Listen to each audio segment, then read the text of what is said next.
Wanita dinikahi untuk jadi janda, suami balik ke mantan istri hingga mas kawin untuk bayar utang. Seperti kisah pilu wanita ini, ia harus menerima nasib buruknya diceraikan suami karena ingin balik ke mantan istrinya. Dilansir dari tribunstyle.com dari akun TikTok @lena_furisafitri, wanita tersebut tampak sangat kecewa karena dirinya dinikahi hanya dijadikan janda. Senang-senang dinikahi, tahunya cuma dibuat janda, tulis Safitri sambil menertawakan nasibnya. Rupanya wanita itu kenalan dengan suaminya hanya sekitar 2 bulan saja dan langsung lamaran. Wanita tersebut menikah dengan duda yang sudah punya anak 1. Ia pun tak keberatan dan sudah menganggap anak dari suaminya seperti anaknya sendiri. Ketika menikah, suaminya memberikan mas kawin yang sangat banyak.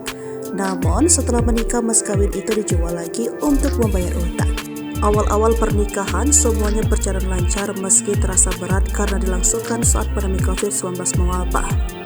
Namun setahun usia perkawinan, sifat asli mantan suaminya akhirnya terkuak. Ternyata suaminya adalah pejudi. Ekonomi menjadi lebih sulit menginjak 2 tahun pernikahan karena suaminya belum bisa menghilangkan kebiasaan judinya. Menjelang 3 tahun pernikahan, ekonomi mereka sudah semakin baik. Rezeki mengalir dari pintu mana saja. Tetapi di tahun ketiga ini ujian sangat berat dihadapi oleh Safitri. Mantan suami tiba-tiba menceraikannya karena ingin kembali ke mantan istrinya. Alasan ini membuat wanita tersebut kesal. Ia kesal karena selama 3 tahun pernikahan tidak dianggap. Alasan anak juga menjadi persoalan.